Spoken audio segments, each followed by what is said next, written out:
Hello students of class 8th. In this video we will discuss bookwork of chapter number 4th.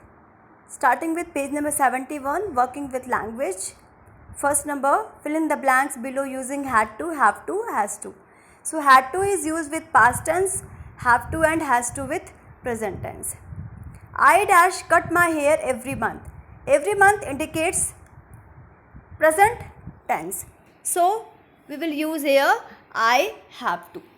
Second, we dash go for swimming lessons last year. Last year indicates past tense. So we will use here we had to. Third, she dash tell the principal the truth. So there is no indication of past tense and she is third person singular subject. We will use here has to. Fourth, they dash take the baby to the doctor.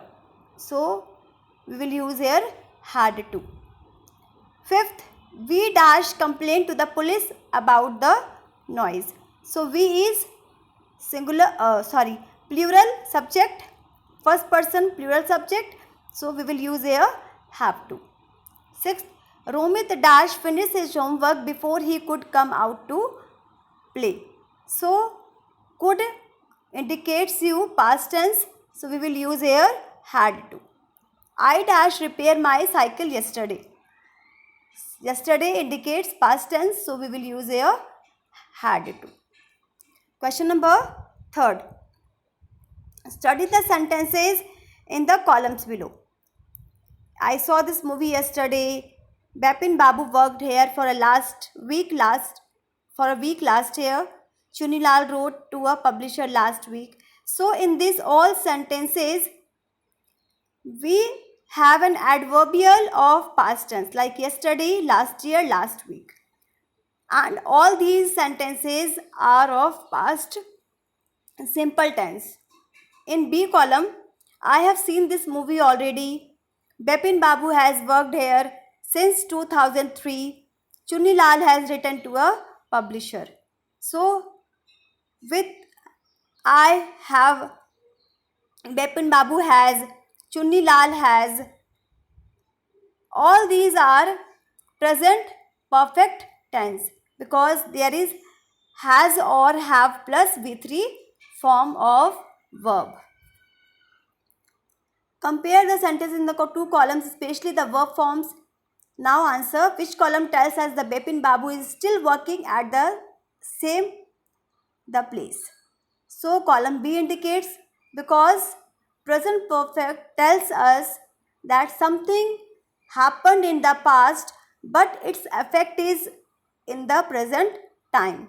But in past tense, past simple tense, there is no effect of it in the present tense. Question number 2nd. Which column suggests that Chunilal is now waiting for a reply from the publisher? Column A. Third, which column suggests that Chunilal still remembers the movie he saw? Means affect is in present time also. So column B.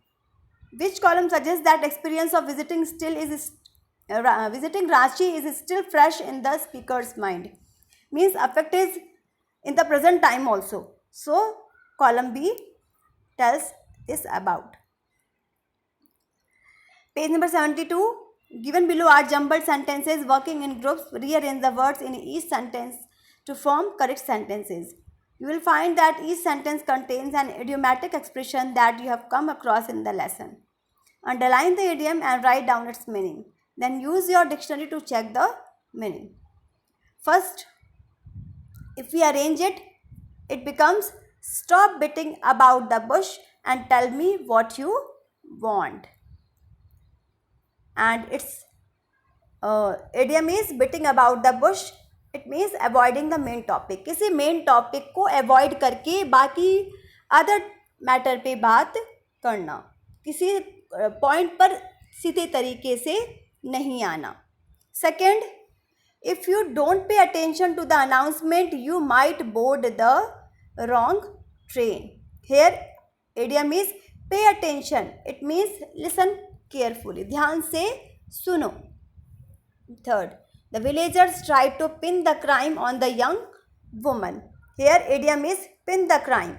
and it means place the responsibility of the crime. किसी पर जुर्म का इल्जाम लगाना. Fourth, Bipin Babu loved telling people that he was under doctor's orders to eat early. And here idiom is under doctor's orders, and it means in complete necessity. Means उसको वो करना ही था, उसके लिए वो compulsory था. Fifth, the teacher raised his eyebrows when the students said that they had revised all their lessons. Here idiom is raised his eyebrows, and it means express doubt, surprise. मतलब आश्चर्यचकित हो जाना. Thank you.